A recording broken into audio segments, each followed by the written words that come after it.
Welcome to V3 news లక్ష్యం సమాజహితం నేను ఆకాంక్ష బులెటిన్ల ముందుగా హెడ్లైన్స్ చూద్దాం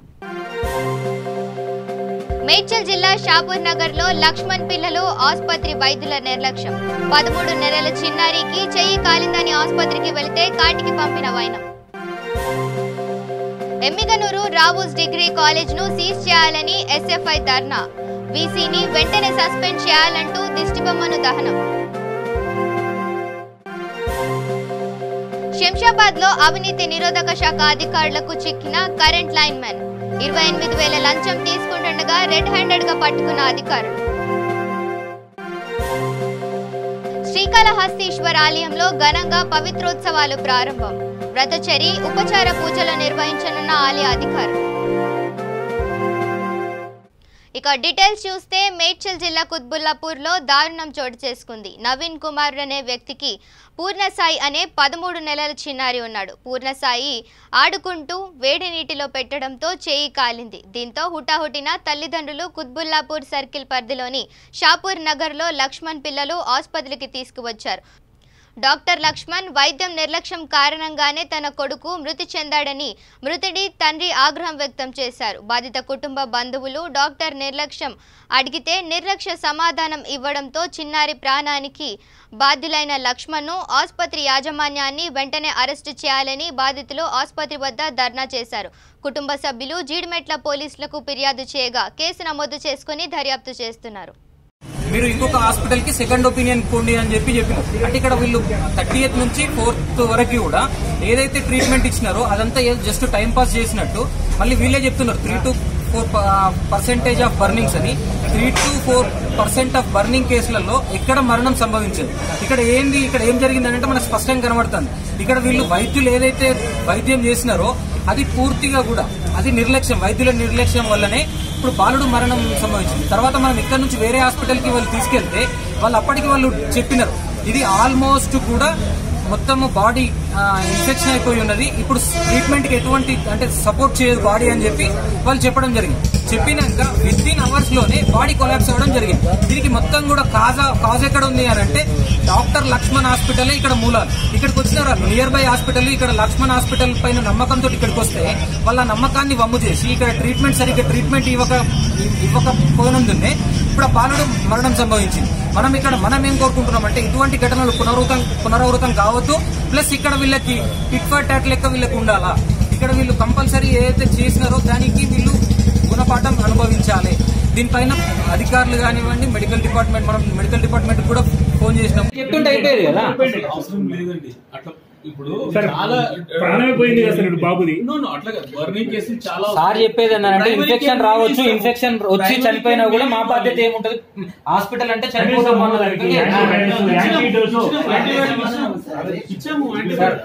ఇక్కడ స్పష్టంగా మీ నిర్లక్ష్యం కనబడుతుంది సార్ 200% మీ నిర్లక్ష్యం కనబడుతుంది బాబుకి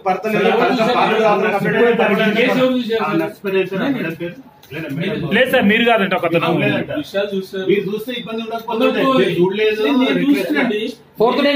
చూసి స్టార్టింగ్ డే మీరు సార్ విశాలనే జూనియర్ కి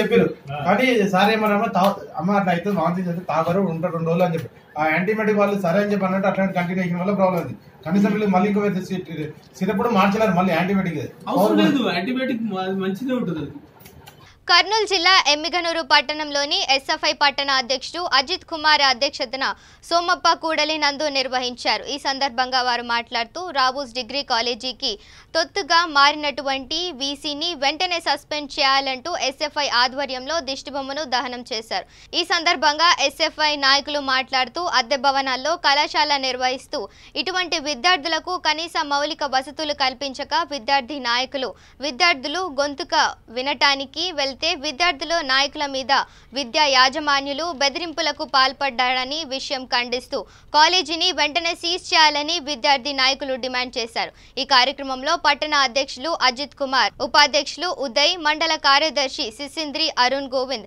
తదితరులు పాల్గొనడం జరిగింది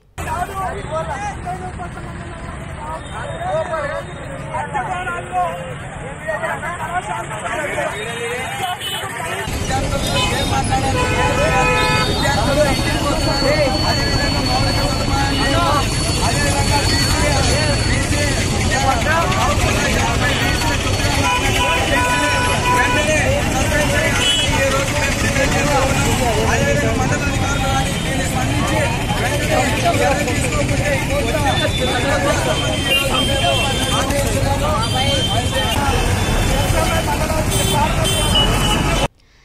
శంషాబాద్లో లంచం తీసుకుంటూ అవినీతి నిరోధక శాఖ అధికారులకు రెడ్ హ్యాండెడ్గా పట్టుబడ్డ లైన్మెన్. శంషాబాద్లోని పెద్ద షాపూర్ ఏఈ కార్యాలయంలో కరెంట్ లైన్మెన్గా పనిచేస్తున్న ఎస్ కాశీరాములు తొండుపల్లికి చెందిన తిరుపతి రెడ్డి అనే వ్యక్తి ఇంట్లో మీటర్ ఫిట్ చేసినందుకు 60,000 లంచం డిమాండ్ చేసిన కాశీరాములు ఈరోజు 28,000 తీసుకుంటూ ఏసీపీ అధికారులకు దొరికిన కాశీరాములు తిరుపతి రెడ్డి అని ఊట్పల్లి ఉంటారు. ఆయనకి షాపూర్ దగ్గర ఆయన ఇంటికి కనెక్షన్ కరెంటు కనెక్షన్ ఇవ్వడానికి ఉన్న లైన్మెన్ కాశీరాములు 60,000 రూపాయలు లంచంగా డిమాండ్ చేశారు. తర్వాత బేరం అయితే మినిమం 28,000 లంచం ఇస్తేనే కరెంటు కనెక్షన్ ఇస్తానని కాశీరాములు చెప్పినాడు. దాంతో తిరుపతి రెడ్డి గారు మా వద్దకు వచ్చి కంప్లైంట్ చేస్తుంది. దాని మీద ఈరోజు 28,000 నేషనల్ హైవే పక్కన ఉడిపి వాటర్ దగ్గర 28,000 తీసుకుంటుండగా మేము కాశీరాముని రెడ్ హ్యాండ్గా పట్టుకున్నాము. ఆయన ఈరోజు అరెస్ట్ చేసి రేపు ఏసీబీ కోర్టులో పోటీ చేస్తాం.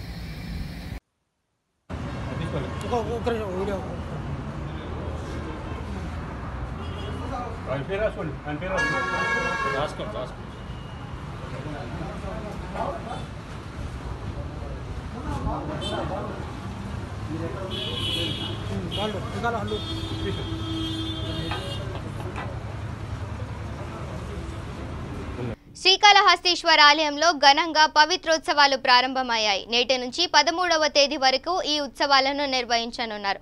ఈ మేరకు ఆలయ అధికారులు ఏర్పాట్లు చేస్తున్నారు. ఆలయంలో ఏటా నిర్వహించే ఈ విశేషోత్సవాలు ఎంతో ప్రాధాన్యం సంతరించుకున్నాయి. పంచమూర్తులు దివ్యక్షేత్రంగా ప్రసిద్ధి చెందిన ఇక్కడి వాయులింగేశ్వర ఆలయంలో శ్రీజ్ఞాన ప్రసూరాంబిక సమేత శ్రీకాళహస్తీశ్వర స్వామితో పాటు పరివార దేవతామూర్తులకు అర్చించే నివేదన ధూపదీప కైంకర్యాల్లో ఎలాంటి లోపాలు జరిగినా తెలిసి తెలియక జరిగిన తప్పులను క్షమించమని కోరుతూ దేవదేవుని ఆరాధించే ఈ పవిత్రోత్సవాలు నిర్వహిస్తారు.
హైదరాబాద్లోని జేఎన్టీయూ ఇంజనీరింగ్ కళాశాలలో మెటలర్జికల్ విభాగం ఆధ్వర్యంలో 2K రన్ నిర్వహించారు. మెటలర్జికల్ ఇంజనీరింగ్ విభాగం head of the department doctor Srinivas Wadiyar, professor Ramadevi, professor Ramesh Chandra, professor Saida Naik ముఖ్య అతిథులుగా విచ్చేసి ర్యాలీని ప్రారంభించారు. డెంగీ జ్వరంతో 2009 బ్యాచ్కి చెందిన స్వాతి అనే విద్యార్థిని మృతికి సంతాప సూచకంగా ఆరోగ్య అవగాహన పేరుతో ర్యాలీ నిర్వహించారు. ఈ సందర్భంగా అందరూ ఆరోగ్యాన్ని కాపాడుకోవాలని నినాదాలు ఇచ్చారు. ఈ కార్యక్రమంలో ఫ్యాకల్టీ మెంబర్స్ బానోద్ సింధు తదితరులు పాల్గొన్నారు.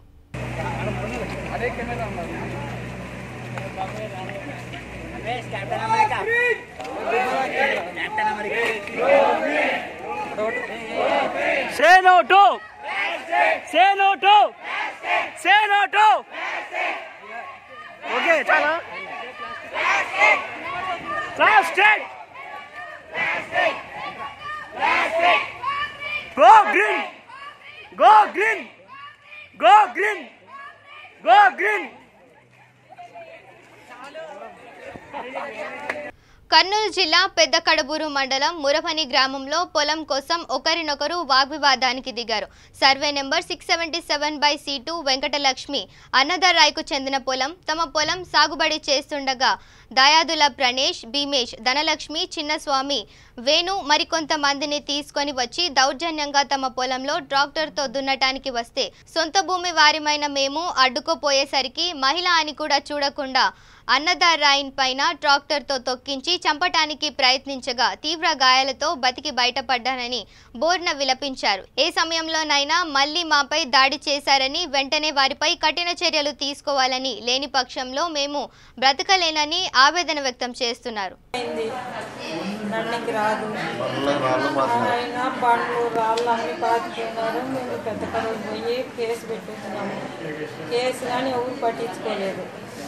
ఎవరు ఇంకా ఇంత 4 రోజులైంది పడిపోయినాను, వచ్చి ఎవరికి ఎట్లా జరిగింది ఏమని కానీ చెప్పలేదు.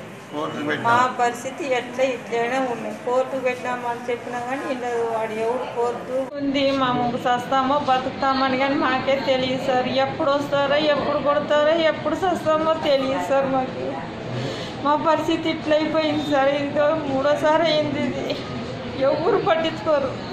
పోలీసులు కానీ ఇప్పుడు లాస్ట్కి రిపోర్ట్ తీసుకోలేదు, పట్టించుకోలేదు, రాలేదు.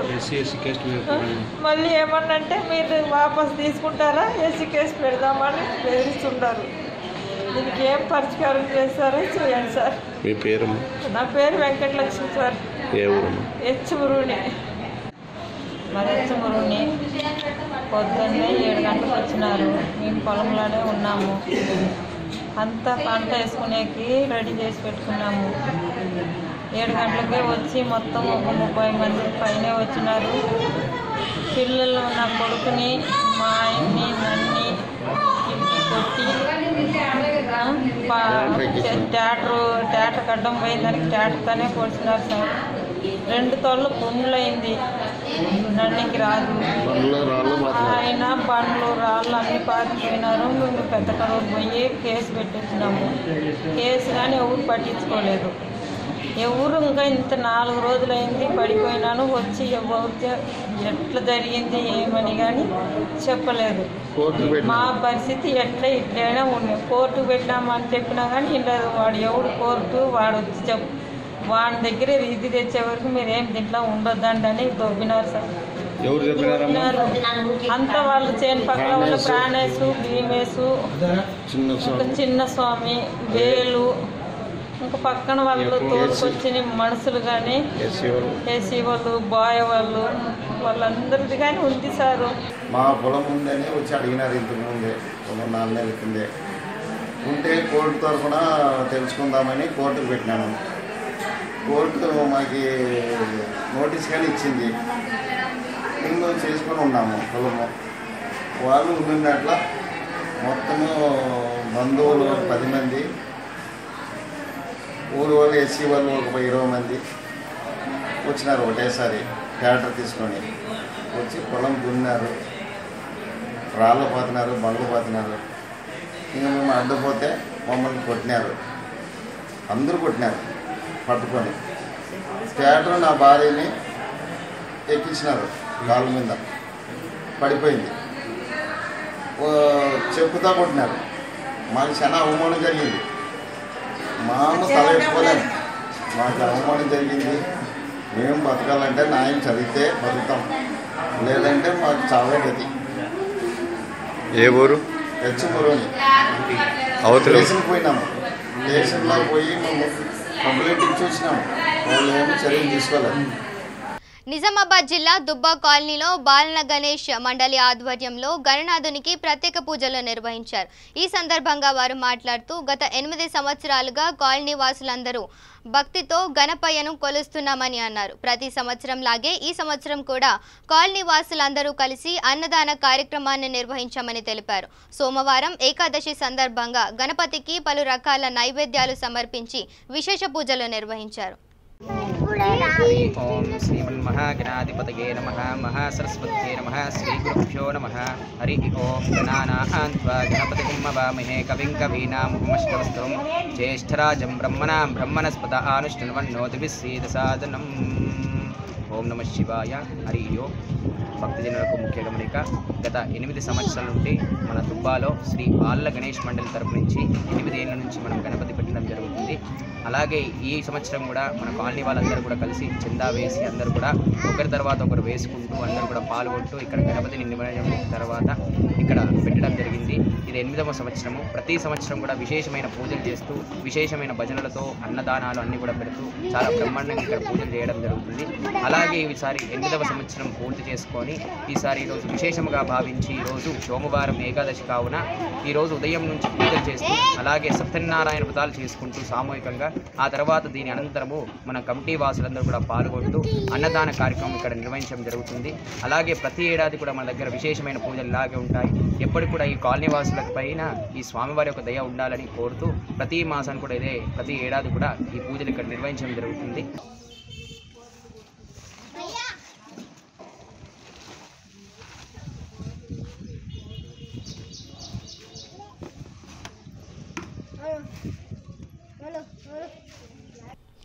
నిజామాబాద్ జిల్లా బోధన్ పట్టణం ఆర్టీఓ కార్యాలయం ఎదుట వామపక్ష పార్టీల ఆధ్వర్యంలో ధర్నా నిర్వహించారు. ఈ సందర్భంగా వారదయ్య మాట్లాడుతూ, గంగాధరబ్బ మాట్లాడుతూ బోధన్ పట్టణంలోని నిజాం షుగర్ ఫ్యాక్టరీని మున్సిపల్కు సంబంధించిన భూములు, దేవాదాయ శాఖకు సంబంధించిన భూములు అక్రమంగా కబ్జాకు గురయ్యాయని, అధికార పార్టీకి చెందిన నాయకులే కబ్జా చేస్తున్నారని, ఈ మధ్య కాలంలో ఫ్యాక్టరీకి చెందిన 2 ఎకరాల 30 గుంటల అధికార పార్టీ నాయకులు కబ్జా చేస్తున్నారని పలుసార్లు వినతి పత్రాలు ఇచ్చినా పట్టించుకోవడం లేదని ఆందోళనకు దిగారు. అధికార పార్టీ నాయకులకు వత్తాసు పలకడం ఎంతవరకు సమంజసం అని మండిపడ్డారు. అధికార పార్టీ నాయకులు భూ కబ్జాదారులు అవతారం, వారిపై ఎందుకు చర్యలు తీసుకోవడం లేదని, పై చర్యలు తీసుకోవాలని, లేని పక్షంలో ఆందోళన ఉధృతం చేస్తామని హెచ్చరించారు.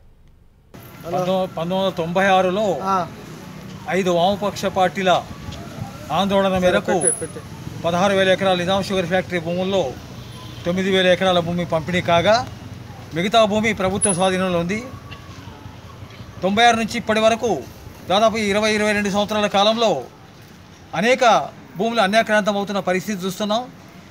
ఈ మధ్యనే 2 ఎకరాల 30 గుంటలు సర్వే నెంబర్ 178 నగరం బోధన్ నగరం నడిబొడ్డున్నటువంటి భూమిని కొద్దిమంది అక్రమంగా స్వాధీనం చేసుకునే ప్రయత్నం చేసినారు. రెవెన్యూ రికార్డులో మార్పిడి చేసుకున్నారు.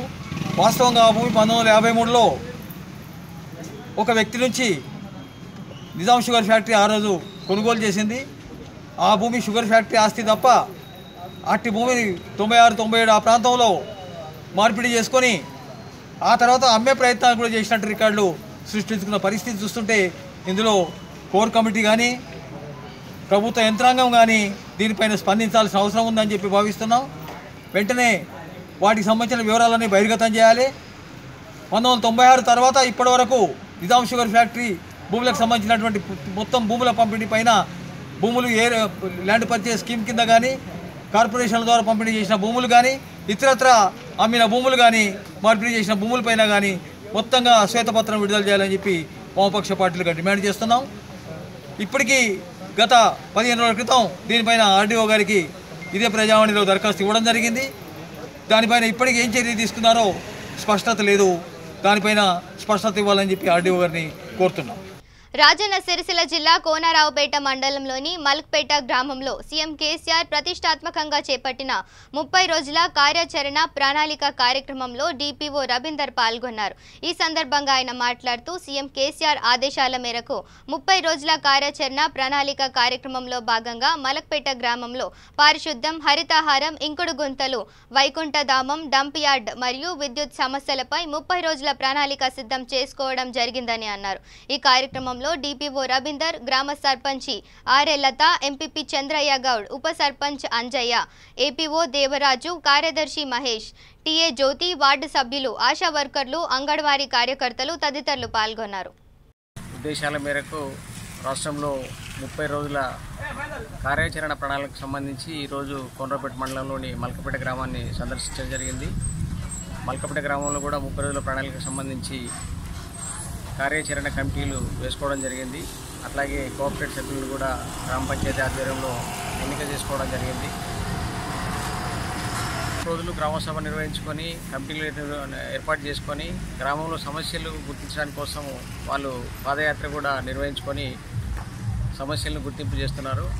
హైదరాబాద్లోని బాలానగర్లో రిటైర్డ్ జడ్జి ప్రసాద్ రాజ్ తన ఉదార స్వభావాన్ని చాటుకున్నాడు. తన 40 ఏళ్ల అనుభవంలో తన సంపాదించిన కొంత సేవింగ్స్ను మరియు మరికొంత లోన్తో తామే సొంతంగా అనాథాశ్రమం భవన్ను నిర్మించారు. ఈ సందర్భంగా ఆయన మాట్లాడుతూ ఆశ్రమంలో కేవలం తల్లిదండ్రులు లేని పిల్లలను చేరదీస్తున్నామని అన్నారు. ప్రస్తుతానికి 20 మంది పిల్లలు రాగా మరో 30 మంది పిల్లలను చేరదీసే స్తోమత కలదని ఆయన తెలిపారు. ఈ సేవా కార్యక్రమానికి నాతో పాటుగా మా కుటుంబ సభ్యులు కూడా సహకరిస్తున్నారని అన్నారు. నేను జిల్లా జడ్జిగా రిటైర్డ్ అయ్యాను. గత 30 సంవత్సరాల నుంచి జడ్జిగా ఉండి రిటైర్డ్ అయిన తర్వాత ఈ ఆశ్రమాన్ని కట్టడం జరిగింది. ఒక 50 మంది పిల్లల్ని, అమ్మా నాన్న లేని పిల్లల్ని తీసుకొచ్చి అందించాలనే ఉద్దేశంతో కట్టాను. ఒక 20 మంది పిల్లలు వచ్చారు. ఇక 30 మంది పిల్లలు రావాల్సి ఉంది. దీనిని మొత్తం నా 40 సంవత్సరాల ఆదాయాన్ని ఇక్కడ పెట్టి చేయడం జరిగింది. నేనున్నా లేకపోయినా ఈ యొక్క ఆశ్రమాన్ని మెయింటైన్ చేయడానికని ఇదే బిల్డింగ్లో ఒక 8 ఫ్లాట్స్ కట్టాను. ఆ 8 ఫ్లాట్స్ యొక్క కిరాయి, రెంటు దీని శాశ్వతంగా. హైదరాబాద్ బంజారాహిల్స్లోని హోటల్ హయాత్ ప్లేస్లో పత్రికా సమావేశం నిర్వహించారు. ఈ కార్యక్రమంలో డాక్టర్ మితిన్ ఆచి మాట్లాడుతూ కాలానుగుణంగా ఆర్థోస్కోపిక్, ఆర్థోప్లాస్టిక్ సర్జన్లను ఆధునికంగా రోబోటిక్ పద్ధతి ద్వారా చేయనున్నామని, ఇందుకు అన్ని రకాలుగా రంగం సిద్ధమైందని, త్వరలో ఆ పరికరాలు రాబోతున్నాయని తెలిపారు. అయితే ఈ పరికరం యొక్క ఖరీదు 10 నుండి 16 కోట్ల రూపాయలు ఉంటుందని తెలిపారు. ఈ కార్యక్రమంలో డాక్టర్ నితిన్ ఆచి, డాక్టర్ సోమశేఖర్ రెడ్డిలు పాల్గొన్నారు. ప్రతి సంవత్సరం చేస్తున్నట్టుగానే ఈ రోజు కూడా ఒక మీటింగ్, ఆర్థోపెడిక్ మీటింగ్ మన తెలంగాణ, ఆంధ్ర జిల్లాలకి, ఆంధ్ర రాష్ట్రాలకి కలిపి ఒక మీటింగ్ పెట్టాము. దీంట్లో ప్రధానంగా ఏమంటే ఈ మధ్యకాలంలో ఏమేమి అభివృద్ధి, డెవలప్మెంట్లు వచ్చినాయో, ఏమేమి మార్పు చేర్పులు, ఆ మార్పు చేర్పుల వలన పేషెంట్కి ఆపరేషన్ కానీ వాళ్ళ రిజల్ట్ కానీ ఎలా బాగా వస్తాయి అన్నది చర్చించుకోవడానికి జరుగుతూ ఉంది. ఇప్పుడు కొత్త టెక్నాలజీలు అన్నీ మంచి ఉండకపోవచ్చు. కాబట్టి ఈ మీటింగ్ ప్రధాన ఉద్దేశం ఏమంటే ఏమేమి టెక్నాలజీలు మనకు అందుబాటులో వస్తున్నాయి, ఆ టెక్నాలజీలో మంచి ఎంత చెడంత మనం ఎంత తీసుకోవాలి. ఎందుకంటే మంచి టెక్నాలజీ తీసుకుంటే పేషెంట్కి ఉపయోగం. అదే ఆ టెక్నాలజీ మంచిది కాదనుకోండి, మనం పేషెంట్కి అపకారం చేసిన వాళ్ళు అవుతాం. కాబట్టి మన ఎక్స్పీరియన్స్తో, మన అనుభవంతో చేస్తూ కూడా ఈ ఆర్టిఫిషియల్ ఇంటెలిజెన్స్, కంప్యూటర్ ఇలాంటి పరికరాలు వాడితే మనం పేషెంట్కి చేసే సేవ క్వాలిటీ పెరుగుతుందని ఆ ఉద్దేశం. అది ఈరోజు ప్రధానంగా. ఖమ్మం జిల్లాలో లకారం ట్యాంక్ బండ్లో దారుణం జరిగింది. ట్యాంక్ బండ్లోకి కలుషిత నీరు కలవడంతో అందులో ఉన్న వందలాది చేప పిల్లలు మృతి చెందాయి.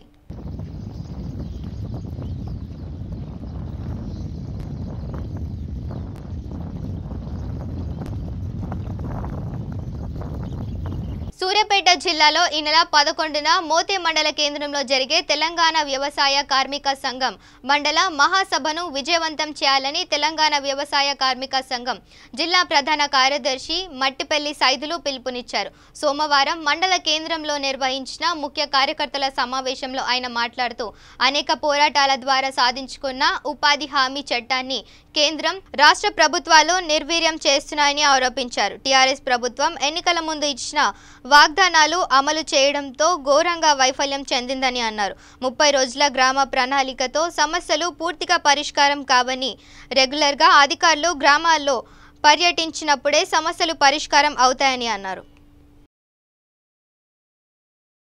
మెదక్ జిల్లాలో యూరియా కొరకు రైతులు తిప్పలు తప్పడం లేదు. ఉదయం నుండి రాత్రి వరకు యూరియా కొరకు రైతులు పడిగాపులు కాస్తున్నా పట్టించుకునే నాదుడే కరువయ్యాడు.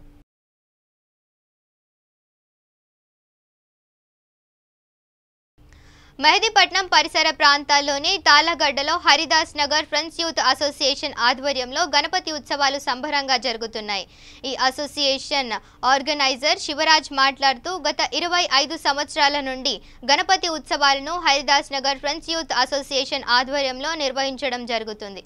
ప్రతి సంవత్సరం లాగానే ఈ సంవత్సరం కూడా ఆనందంతో భక్తి శ్రద్ధలతో యువకులంతా 11 రోజులు దీక్ష పూని మరియు అన్నదాన కార్యక్రమం నిర్వహించి 11వ రోజు విసర్జన కార్యక్రమం నిర్వహించడం జరుగుతుందని తెలిపారు. ఈ కార్యక్రమంలో Haridas Nagar friends youth association కార్యకర్తలు శివరాజ్ తదితరులు పాల్గొన్నారు. సూర్యాపేట జిల్లా తాళ్లగడ్డ 27వ వార్డు ప్రియాంక కాలనీలో గణేష్ నవరాత్రి ఉత్సవాల సందర్భంగా కొండా సత్యవతి జ్ఞాపకార్థంగా వారి కుటుంబీకుల ఆధ్వర్యంలో అన్నదాన కార్యక్రమం నిర్వహించారు. ఈ సందర్భంగా కాంగ్రెస్ యువనేత సిహెచ్ శబరినాథ్ మాట్లాడుతూ కొండా సత్యవతి జ్ఞాపకార్థంగా సుమారు 500 మందికి అన్నదాన కార్యక్రమం నిర్వహించామని, ఇది 8వ వార్షికోత్సవం అత్యంత గణనీయంగా జరుగుతున్నాయని, ఈ కాలనీ వాసులు ప్రతి ఒక్కరూ మాకు ఎంతగానో సహకారం అందించారని, వాళ్ళు అందరికీ ధన్యవాదాలు అని కాంగ్రెస్ యువనేత శబరినాథ్ పేర్కొన్నారు. ముఖ్యంగా ధన్యవాదాలు తెలుపుకుంటున్నాం. ఎందుకంటే వాళ్ళు అందించినటువంటి తోడ్పాటు కానీ వాళ్ళు అందించినటువంటి సహకారం కానీ వినలేనిది. మా యొక్క సంఘానికి ఎప్పుడు కూడా మద్దతుగా అందించినటువంటి ప్రియాంక కాలనీ వాసులకి నిజంగా ధన్యవాదాలు తెలియజేసుకుంటున్నాము. అలాగే ఇది కంటిన్యూ అవుతుంది. ప్రతి సంవత్సరం కూడా మనం ఘనంగా నిర్వహించుకోబోతున్నాము. ఈసారి కూడా మేము 20 ఫీట్ల విగ్రహాన్ని కూడా నెలకొల్పాము ఉన్న ప్రియాంక కాలనీలో. ఇది ఇంకా ఎత్తును పెంచుకుంటూ కూడా పోతాము. అదేవిధంగా మట్టి గణపతులు నిర్వహించేటటువంటి విధంగా కూడా హరితహార ప్రోగ్రాం ఇవన్నీ కూడా నిర్వహిస్తాము. బులెటిన్ ముగించే ముందు హెడ్లైన్స్ మరోసారి చూద్దాం. మేడ్చల్ జిల్లా షాపూర్ నగర్ లో లక్ష్మణ్ పిల్లలు ఆసుపత్రి వైద్యుల నిర్లక్ష్యం. 13 నెలల చిన్నారికి చెయ్యి కాలిందని ఆసుపత్రికి వెళితే కాటికి పంపిన వైనం. ఎమ్మిగనూరు రావూస్ డిగ్రీ కాలేజ్ ను సీజ్ చేయాలని ఎస్ఎఫ్ఐ ధర్నా. వీసీని వెంటనే సస్పెండ్ చేయాలంటూ దిష్టిబొమ్మను దహనం. శంషాబాద్ లో అవినీతి నిరోధక శాఖ అధికారులకు చిక్కిన కరెంట్ లైన్ మెన్. 28,000 లంచం తీసుకుంటుండగా రెడ్ హ్యాండెడ్ గా పట్టుకున్న అధికారులు. శ్రీకాళహస్తీశ్వర ఆలయంలో ఘనంగా పవిత్రోత్సవాలు ప్రారంభం. వ్రతచరి ఉపచార పూజలు నిర్వహించనున్న ఆలయ అధికారులు. ఇవి bulletin updates. Keep watching V3 news. లక్ష్యం సమాజహితం.